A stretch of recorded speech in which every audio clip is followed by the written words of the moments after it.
కొత్త PCC chief కసరత్తు climax కు చేరింది. హస్తినలో ఆశావహులు చివరి ప్రయత్నాలు చేస్తున్నారు.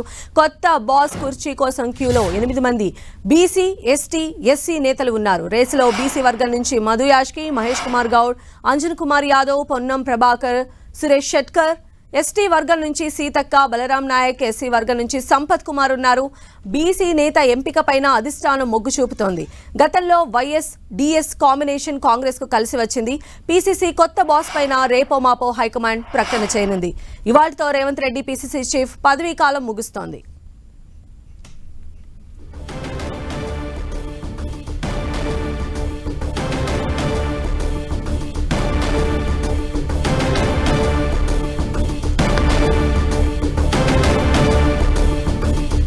సో పీసీసీ కొత్త బాస్ పైన కసరత్తులు ముమ్మరమయ్యాయి. ఆశావహులు అయితే ఢిల్లీకి క్యూ కట్టారు. సో మరి హైకమాండ్ మనసులో ఎవరు ఉన్నారు, కొత్త పీసీసీగా ఎవరిని ఎన్నుకోబోతున్నారు అనేది మరో 2 రోజుల్లో క్లారిటీ రాబోతోంది. మరిన్ని అప్డేట్స్ కూడా తెలుసుకుందాం. మా ప్రతినిధి కొండల్ మనకు అందుబాటులో ఉన్నారు. కొండల్, ఎలాంటి ఈక్వేషన్స్ తో కొత్త పీసీసీ బాస్ ని ఎంపిక చేయబోతోంది అంటే ఏం చెప్తున్నారు కాంగ్రెస్ కార్యకర్తలు?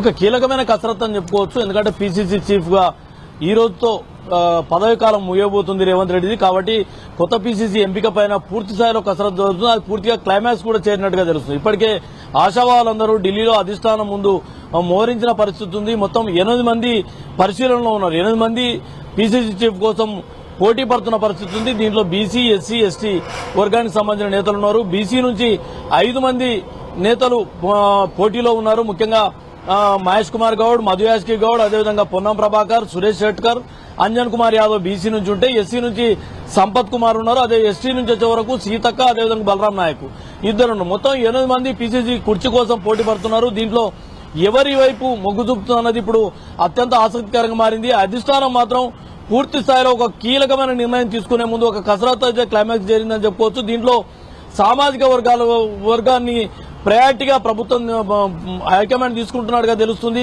గతంలో కాంగ్రెస్ పార్టీ కలిసి ఉంది. ప్రస్తుతం రేవంత్ రెడ్డి ముఖ్యమంత్రిగా ఉన్నారు కాబట్టి పీసీసీ చీఫ్ గా బీసీని పెట్టాలా, లేదంటే ఎస్సీకి అవకాశం ఇవ్వాలా, ఎస్సీకి అవకాశం ఇస్తే బాగుంటుందా అన్న దాంట్లో లెక్కలేసుకుంటున్న పరిస్థితి ఉంది.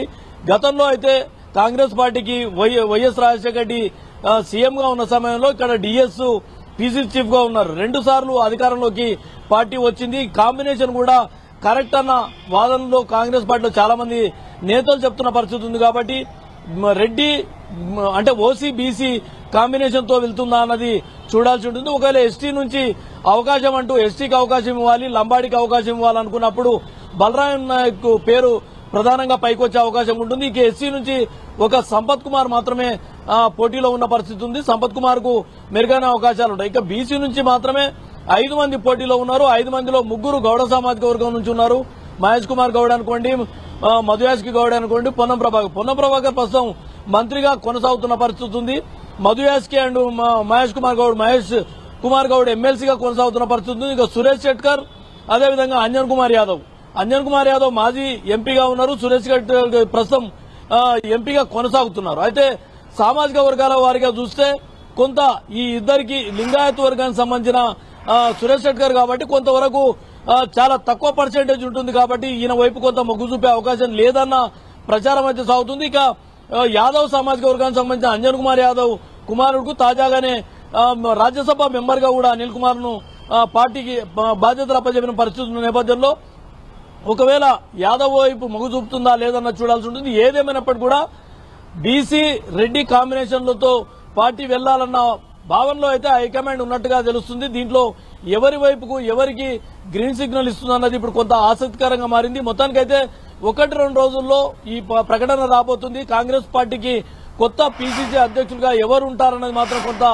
ఆసక్తి రేపుతుంది. దీంట్లో సామాజిక వర్గాలుగా బీసీ రెడ్డి కాంబినేషన్ తో వెళ్లే యోచనలో కాంగ్రెస్ హైకమాండ్ ఉన్నట్టుగా అయితే స్పష్టంగా అర్థమవుతుంది సంధ్య.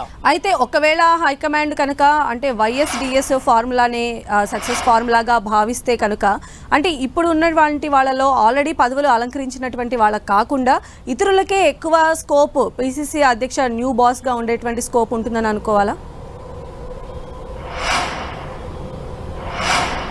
ఖచ్చితంగా ఇవన్నీ ఈక్వేషన్స్ అన్ని కాంగ్రెస్ హైకమాండ్ చాలా జాగ్రత్తగా పరిశీలించారు. ఎందుకంటే ప్రధానంగా పీసీసీ లిస్టులో బీసీ నుంచి ఉన్న వాళ్ళు 5 మంది అయితే 5 మందిలో ఒకరు ఎంపీగా ఉన్నారు సురేష్ శెట్కర్ సామాజిక వర్గం కూడా చాలా తక్కువ పర్సెంటేజ్ ఉంటుంది కాబట్టి కొంత వెనక ముందు ఆలోచన చేసే అవకాశం ఉంటుంది. ఇక యాదవ్ సామాజిక వర్గానికి సంబంధించిన అంజన్ కుమార్ యాదవ్ ఉన్నప్పటికీ కూడా అనిల్ కుమార్ యాదవ్ ఎంపీగా ఇచ్చారు. అదేవిధంగా అంజన్ కుమార్ యాదవ్ ఎమ్మెల్యేగా పోటీ చేసి ఓడిపోయారు.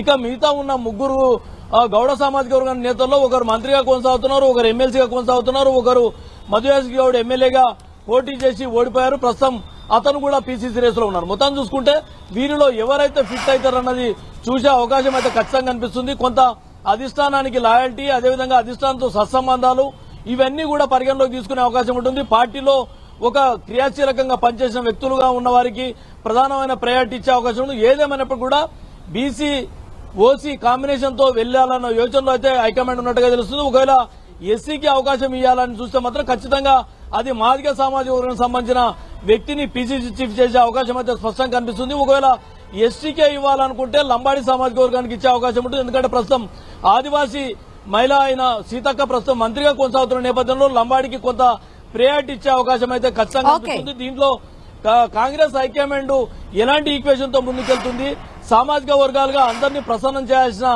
బాధ్యత కూడా పార్టీ అధిష్టానంపై ఉంటుంది. కాబట్టి ఇవన్నీ లెక్కలేసుకున్న తర్వాతనే తుది నిర్ణయానికి వచ్చే అవకాశం అయితే స్పష్టంగా కనిపిస్తుంది. సంధ్య. రైట్ కొండల్.